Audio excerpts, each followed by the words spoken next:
So sa video pong ito na ating gagawin, ating i-DIY ay ito pong electric pan na ito ay wala siyang power. Kumbaga ang ginawa natin kanina, ito ay kinat natin dito, ang pinakang common niya yung kulay white. So tinanggal natin doon sa thermal fuse. Yan sa thermal fuse, kumbaga kinat na natin din. So ito ang ibig sabihin nito ay ating i-bypass na. So itinabit natin dito sa kanyang capacitor na linya. So ito nahanap ko na ito yung tamang ikot niya. So yan at ating isasaksak na ito. Pero bago natin ito isaksak ay mayroon tong dalawang dahilan. So ayun na nga, ang unang dahilan ay walang power. So ikininik natin ito dito sa capacitor niya, yung tinatawag na bypass. So yan, bypass natin siya. Nagkuha tayo siya ng isang wire, hindi ninidirekta natin dito sa kanyang common. So yun nga. Hindi, ito pa yung pangalawa. So hindi sabi ng mga iba na kapag ito ay matagal ang hinto ay okay ang busing at shifting. Pero para sa akin ay hindi lahat. Hindi naman sa ako'y naninira sa aking kapwa na technician. So ito paikutin natin para inyo malaman. So ayan, okay pa yan ang dulas.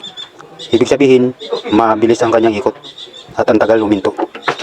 Pero hindi lahat ng madulas na ganito ang shifting at busing ay okay. So, ating alamin na kung bakit nga ba, ano ba itong sinasabi ko.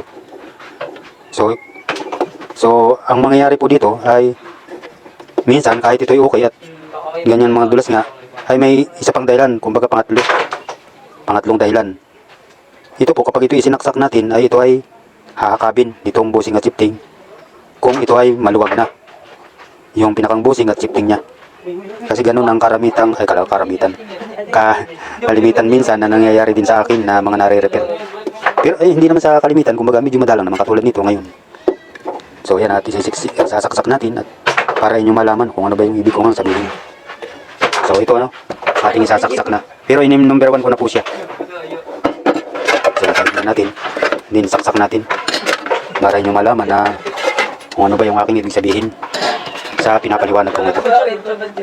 So yan, nakaitot natin yan, umikot po yan yan yung ibig ko sabihin na siya ay hihinto kasi nga yung busing at shifting ay maluwag na, kumbaga palitan na.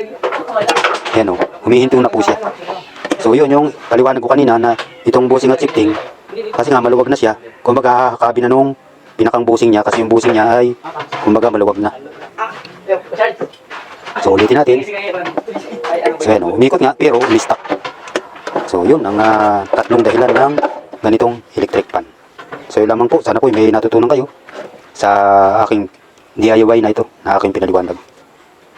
So sana po may natutunan kayo sa aking munting video ito. Lamang po, maraming salamat. God bless you.